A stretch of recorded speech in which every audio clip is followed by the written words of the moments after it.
All right, welcome. Here is my real estate forecast on what's going on dealing with this pandemic. Now, before I get going here, first thing is we're in uncharted territories, and I'm not an economist, but I have been selling homes for 15 years. I do follow along with some really, really smart people and pay attention to what they're saying. I look at our regular stats, every month and kind of put my own thought process on it. So if you want to know what I think in terms of where things are going, is it a good time to buy? Are we going to see massive depreciation or appreciation with sales prices? How's that kind of work with the stock market, etc.? Stay tuned to the end of this video, and I'm going to walk you through my exact thoughts on and how I got to where I think we are. Now, before I do that, the first thing I want to say is if you're experiencing an economic hardship right now as a result of this virus, please contact your mortgage company, your car payments, student loans, etc., because a lot of those places are working with individuals who are experiencing problems. Even like pausing payments for 90 days or skipping in payments, stuff like that. So please reach out, or if you know anybody, please let them know that that is going on. I will say that this update is different than our normal market update just because, again, there's so many different crazy things going on. And honestly, I'm getting asked from past clients, from current clients, from other real estate agents, what do I think? Is this a good time to buy? Should I wait? Are we gonna have this, huge depreciation? Basically our price is gonna drop like 100 grand or something, kind of like they did in 2008. And it's a great question. And honestly, I've had my feelings on it for a little over a week now, but I wanted to wait on putting this message out. I wanted to see a few more things unfold, and I want to hear from some more experts before I really kind of put my message out there. So a random bit here is, if you happen to have saw my 2018 market update in September, like a long time ago, I mentioned that we're gonna probably hit a economic slowdown in 2020 or 2021. Now, unfortunately, I do believe this pandemic basically has sparked that, okay? This was not what I was expecting to happen as far as why, but I think that this is gonna cause that market slowdown. Now, good or bad, there's lots of stimulus money that's kind of coming out of the government right now. At least they're trying to pass more and more bills. They're trying to get that kind of to us. And the Fed has dumped a whole bunch of money as quantitative easing with Wall Street, with mortgage-backed securities, and I'm going to talk about that in a few minutes. But how does all this stuff kind of fit together? That's what we really want to know, right?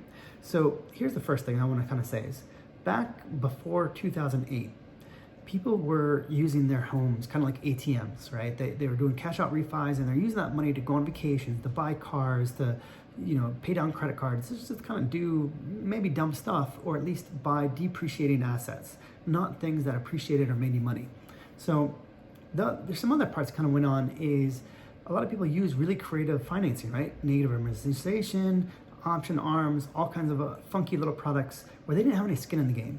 So they just said, oh, well, I'll be able to refi if things will be fine. And so when things went up, and nobody had any skin in the game, well, when the market sort of fell from underneath them, it was easier for people just to let go of their home if they didn't have any money in it. Because they're like, well, what am I going to hold on to? Like, if I'm this far upside down, it's not going to be worth it. So we saw a lot of short sales, we saw a lot of foreclosures, right? And there's lots of reasons that kind of all went down. 3 really good movies, by the way. If you're curious about what kind of went down in 2008, watch The Big Short, Margin Call, and Too Big to Fail. They all really explain kind of what happened, what went down really, really well. Really quite fascinating from that standpoint, because I was in the industry going through it. So it was pretty wild seeing these movies talk about all this stuff. Now, one of the problems with the creative financing is that people didn't have really any money in. So a fascinating thing to note is right now, as of the last 2-3 years, on average, people pay about 5% down when they purchase a home. Now, some people do 10 or 20%, some people do 0%. But on average, according to the National Association of Realtors, it's around 5%, depending on if it's your first home or second home, okay? But the cool thing is that means you have a little bit of skin in the game, right? And people aren't doing all these creative financing. A lot of that kind of got shut down. Investors, it was either too risky for investors, or maybe it just wasn't allowed because of rules from some of the regulatory stuff. People are not using their homes as ATMs like they did in 2006, 2007. And people have more skin in the game because they put more money down. The nice thing here is, and one of the big things where I think we have some strength compared to 2008, is because people have some skin in the game. If you purchase a home, let's say 2010, 11, 12, most of those people have equity right now. Not just because they put a little bit of money down, even if they had 0 money down, The reality is it's the appreciation has gone up, where there's more money right now. And the thing is, people don't want to lose that money. So even if there's a pause for, let's say, 60 days or 90 days, it's not enough where people are going to want to let go of their house and lose that equity. So I think it's a really key difference compared to where we are today versus, back in 2008. Now, there is a lot of volatility out there right now. And so here's what I'm going to say. I got to kind of hedge my bets a little bit and say, if we have either shelter in place or, complete kind of pause around the country, if that pause is less than 3 months, I personally believe our real estate market will be okay. I think that things will basically pause and they'll kind of just pick up and kind of keep cranking just as we were. And I think actually things will really start getting rocking after that. And instead of negative or depreciation, I think we actually might see some appreciation. Now, if you look at the last 5 recessions, only two of the five did we have depreciation, one being 2008, of course. In the other cases, things went up. I would say to you that I think as long as our pause is less than 3 months, that this should look a lot more like, let's say, 9/11, where the consumer confidence was down, people didn't want to go, they didn't want to buy, they didn't want to move.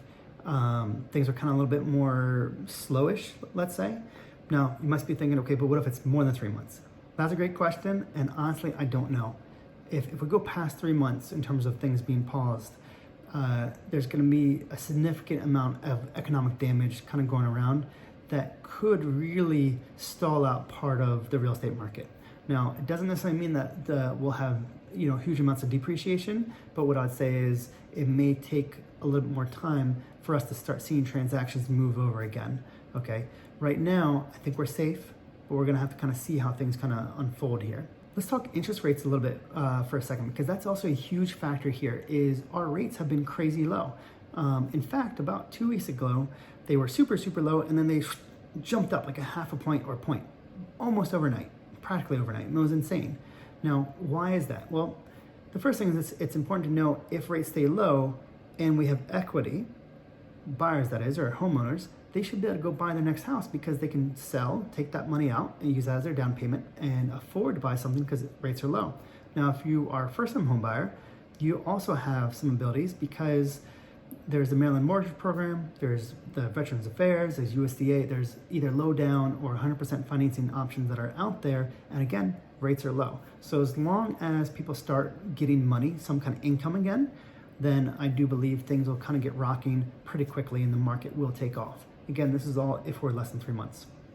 Now, what I was mentioning in terms of rates 2 weeks ago, so this is pretty wild. In essence, what happened is this: rates jumped up. Well, it's because when the stock market crashed, a lot of the big investors basically sat on the sideline. They're like, whoa, I'm uncertain what's going to go on here. So they didn't buy mortgage-backed securities. They pulled out of other things as well, and they basically all just kind of stopped. They paused. The problem is the refinance market in particular, and also the purchase market, was moving really fast because rates were so low. People were out there and cranking, things were happening. So you may not know this, but here's a very kind of a simplified way to look at it.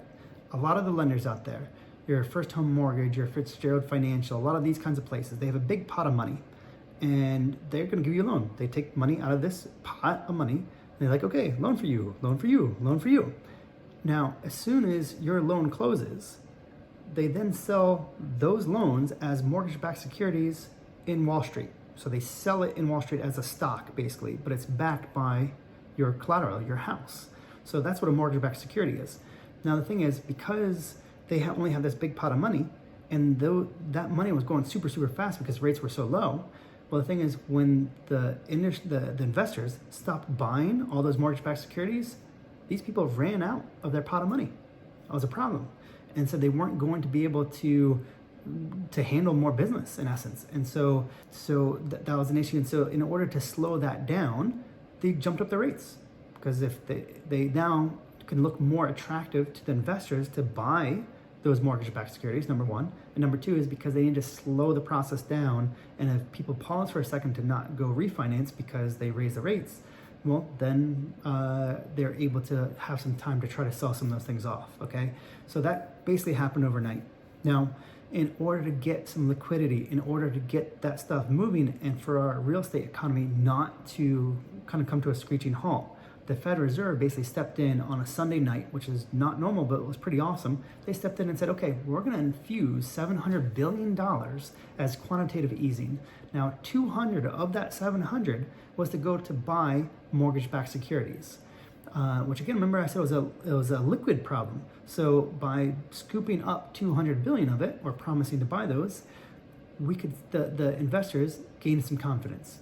Now, at the time, that was about a month and a half of flow, of inventory. So that's not going to get us through the whole year. That was enough to tell the investors, hey, we're going to support you. This is a safe play. Go buy these. Now, the reality is I think the Fed is going to have to dump more money in. To keep the rates where they are, to keep the economy going, I think they're going to have to put more money.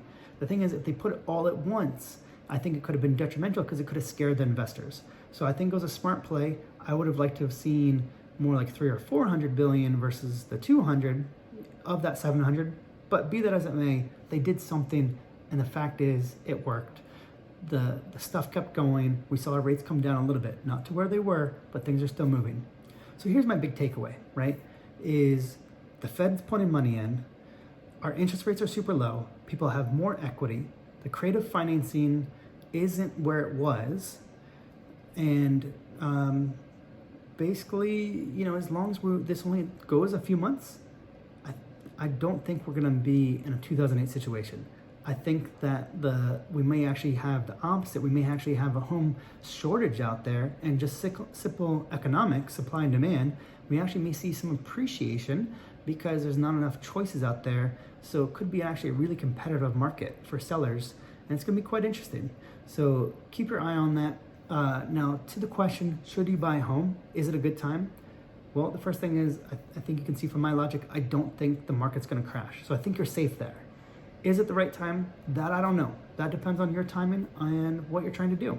If it's the right time in your life, so on and so forth, then cool. Hey, go for it. If it's not, then don't. But, I wouldn't sit on the sidelines because we're going to have all these short-term foreclosures, because I don't think that's what's going to happen.